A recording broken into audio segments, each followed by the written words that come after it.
So you're about to take the AP CSP exam. So don't worry, if you're watching this, you're probably already on the right track. So I've been teaching this class for about 5 or 6 years now, and let me tell you, I have a couple tips for you here that I think if you follow these, you'll probably be pretty likely to get 4 or 5 on this exam without any issues.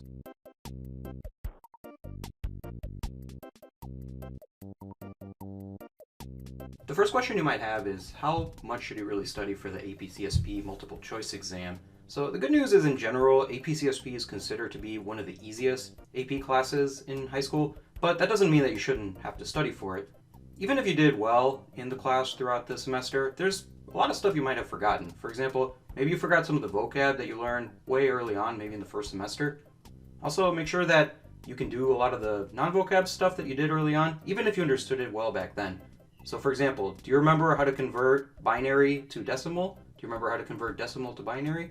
If you learned that at the very beginning especially, make sure you touch up on those subjects. I'm going to have some tips how you can figure out what to study for and what not to study for here as well though.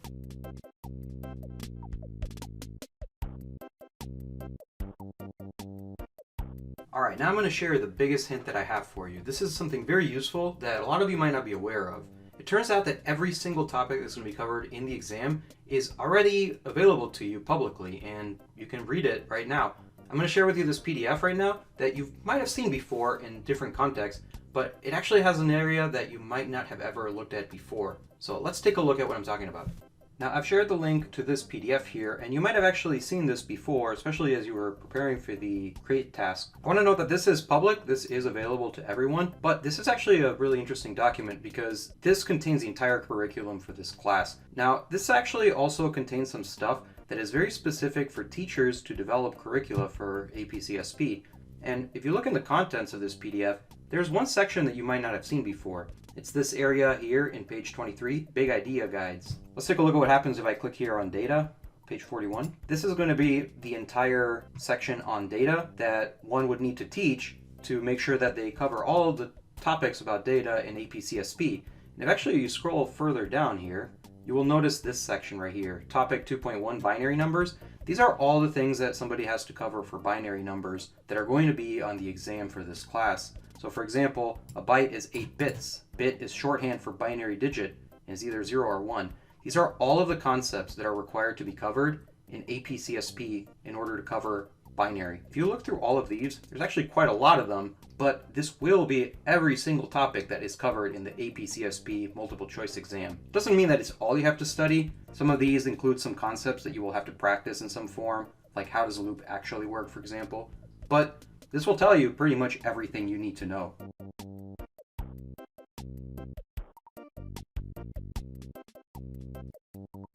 The PDF I just showed has the concepts that are in the exam. It also contains something really useful, which is the concepts that are not in the exam. Of course, it's not every concept that's not in the exam, but some of the ones that you might find more interesting. Let's take a look at this one. Notice over here for binary search, it shows right here where I'm indicating that there's an exclusion statement saying specific implementations of binary search are outside the scope of the course and the AP exam. This is one of about 10 of these where you can see some of the stuff that's excluded from the exam. You can search for exclusion to see the rest. I'm actually going to just put them up on the screen.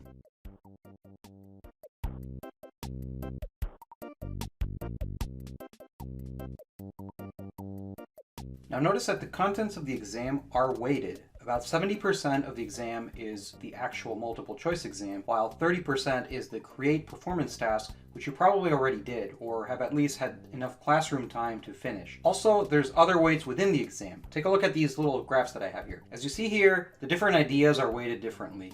Namely, you might see that creative development is only about 10 to 13% of the exam. So you might not need to study that as much as you need to study algorithms and programming.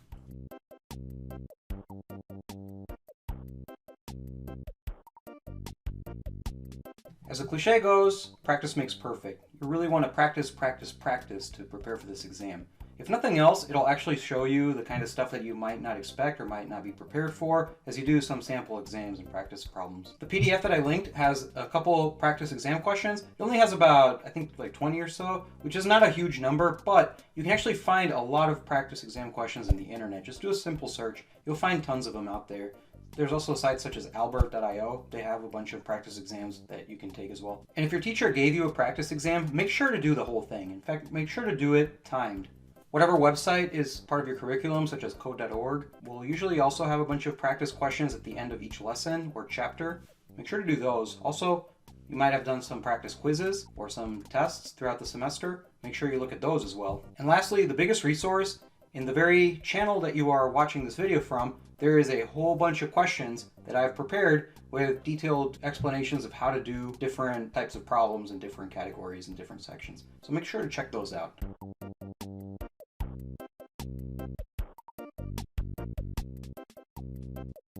In my time teaching this class, one thing I've noticed that sometimes trips up students is that they will forget what the vocab terms are that were learned throughout the semesters. I actually included at the bottom of this video a link to the code.org list of vocab terms, and I believe it has pretty much all of them. You can also look at the previous hint where I showed you all of the stuff that's going to be in the exam. That contains several vocab terms and they're in italics. So you can also go through that and make sure you know all the vocab terms. This is something that will trip people up.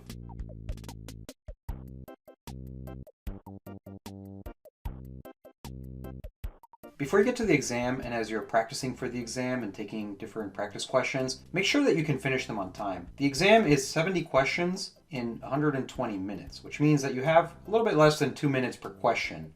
Make sure that you time yourself and can adequately pace yourself to finish all of those questions on time. It really shouldn't be that bad. 120 minutes for 70 questions is a pretty good amount of time. But nonetheless, make sure that you're prepared for it.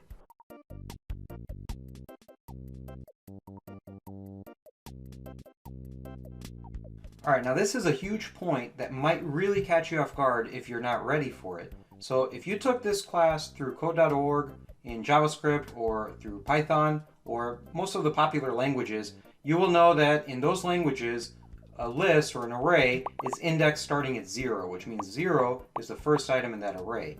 However, in the AP CSP exam, indices and arrays are indexed starting at 1, which means that the index 1 will be the first item in the list. This is a huge deal because they will assume that you know this. It's listed in a few areas, but I'm going to make sure to just remind you of it right now.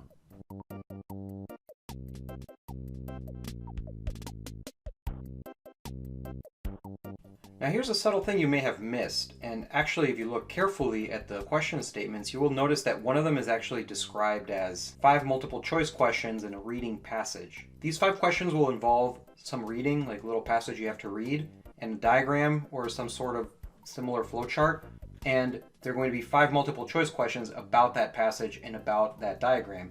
This diagram will usually have to do with some kind of computing innovation, and it'll have a variety of different questions, but here's the rub. The PDF actually contains information about what sort of variants of those questions you should expect. In fact, it even says in the PDF, it mentions that all of the questions will be worded in a similar way, and in fact, only parts that are shown there in italics are expected to change. So look at this carefully and make sure that you remember these patterns, because you should expect pretty much the same thing in your actual exam. And once again, there will be 5 questions about this.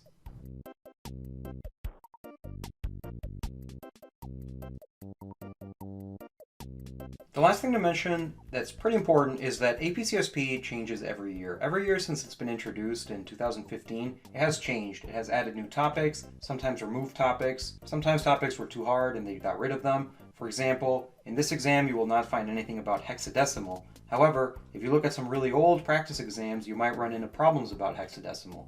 So just keep that in mind. A lot of this stuff in previous exams is just not going to be in this exam. Likewise, if you watch this video after 2023, a lot of the stuff that I'm talking about here might be outdated. So just be aware of that and be careful with what you study and what you don't study.